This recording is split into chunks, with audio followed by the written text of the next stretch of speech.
Welcome to Jolly's കുലീന. ഇന്ന് ഞാൻ സ്പെഷ്യലായിട്ടുള്ളൊരു മാങ്ങാക്കറിയാണ് ഉണ്ടാക്കാൻ പോകുന്നത്. കണ്ടോ, ചെറുതായിട്ട് അരിഞ്ഞു വെച്ചിട്ടുണ്ട് മാങ്ങ.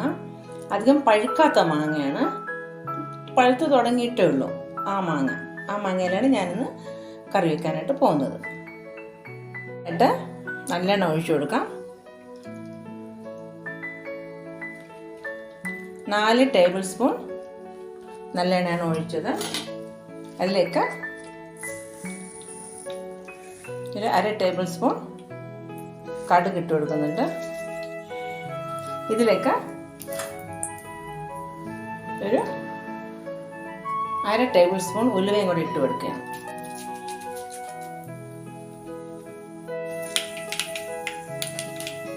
അപ്പോൾ കടുക് പൊട്ടി തുടങ്ങി, ഉലുവ നന്നായിട്ട് മൂത്ത് വന്നിട്ടുണ്ട്. ഇതിലേക്ക് 1 ടേബിൾ സ്പൂൺ ഇഞ്ചി അരിഞ്ഞത്,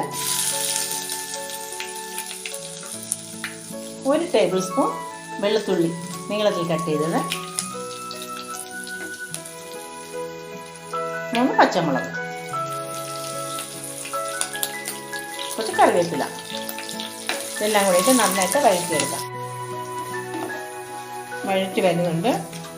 ഇതിലേക്ക് കുറച്ച് മഞ്ഞൾപ്പൊടി,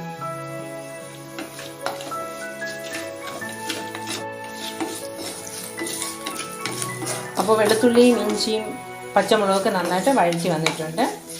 ഇതിലേക്ക് 2 ടേബിൾ സ്പൂൺ ക്രഷ്ഡ് ചില്ലി,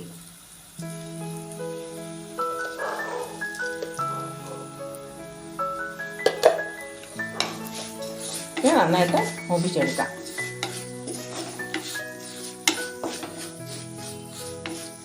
അധികം പഴുക്കാത്തത്, പച്ച മാറിയിട്ടേ ഉള്ളൂ, അപ്പം അധികം പഴുത്തിട്ടില്ല കേട്ടോ.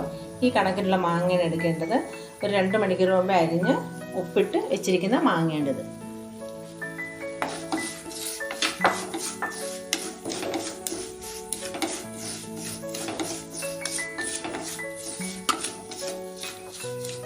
അപ്പോൾ മുളക് മൂത്തിട്ടുണ്ട്.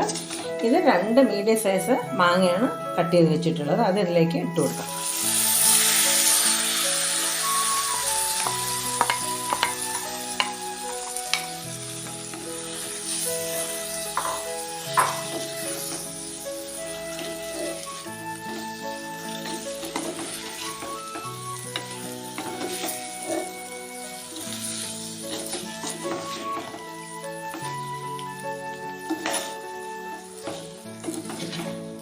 നല്ല ടേസ്റ്റുള്ളൊരു മാങ്ങക്കറിയാണിത്.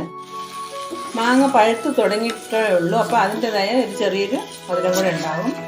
ഇതിന് ക്രഷ്ഡ് ചില്ലി, ചതച്ച മുളക് തന്നെയാണ് ഇതിന് ഉപയോഗിക്കേണ്ടത്. അധികം മാങ്ങ വെന്ത് പോകാതെ വേണം നമുക്കിത് വാങ്ങാനായിട്ട്. ഇതിൽ നിന്ന് ഇറക്കാനുള്ള അടുപ്പിൽ നിന്ന് ചെറു തീയിൽ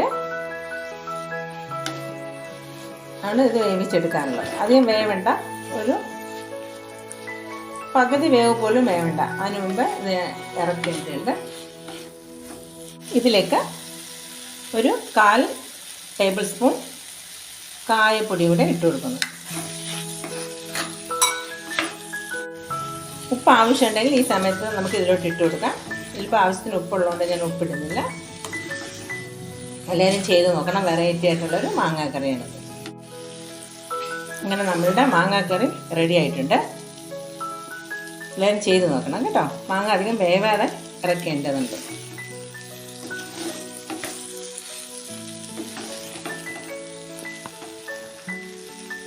ഓക്കേ.